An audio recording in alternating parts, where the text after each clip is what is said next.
হঠাৎ করে পরিচালক হিসেবে এত কিছু কখন কিভাবে শিখে গেল দেব, তা দেখে অবাক শুভশ্রী গাঙ্গুলি। দেশু 7-এর শুটিং শেষ হতেই আবেগঘন পোস্ট করলেন অভিনেত্রী শুভশ্রী গাঙ্গুলি।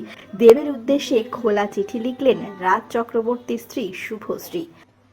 আপনাদের সবাইকে স্বাগত সিনে গসিপে। বুধবারই আনুষ্ঠানিক শুটিং শেষ হয়েছে দেশু 7-এর। এই বিশেষ দিনে পরিচালক দেবের উদ্দেশ্যে সোশ্যাল মিডিয়ায় আবেগঘন চিঠি লিখতেই দেখা গেল শুভশ্রী গাঙ্গুলিকে। ছবির শেষ দিনের শুটিংয়ের শুভশ্রী তার দীর্ঘদিনের সহ অভিনেতা দেবের কাজ নিয়ে প্রশংসা করলেন। জানালেন পরিচালক হিসেবে দেব কেমন।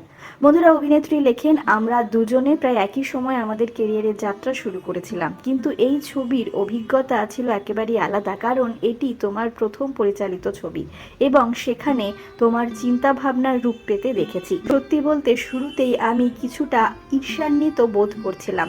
ছবি বানানোর দৃষ্টিভঙ্গি ও চিত্রনাট্য নিয়ে তুমি এতটা স্পষ্ট ও সটেড কিভাবে হতে পারো তা দেখে অবাক হয়েছিলাম। ভেবেছিলাম বিভিন্ন চরিত্রে অভিনয় করার মাঝে হঠাৎ করে পরিচালক হিসেবে এত কিছু কখন আর কিভাবে শিখে গেলে, কিন্তু দিন গড়ানোর সাথে সাথে আমার সেই হিংসেটা অনুপ্রেরণায় বদলে যায়। দেশু 7 মুক্তি পেলে টলিউড ইন্ডাস্ট্রি যে এক নতুন যুগের সফল পরিচালক পাবে সে ব্যাপারে আমি পুরোপুরি নিশ্চিত। তুমি সাধারণ দর্শককে বিনোদন দেওয়ার মতনই গল্প বলবে।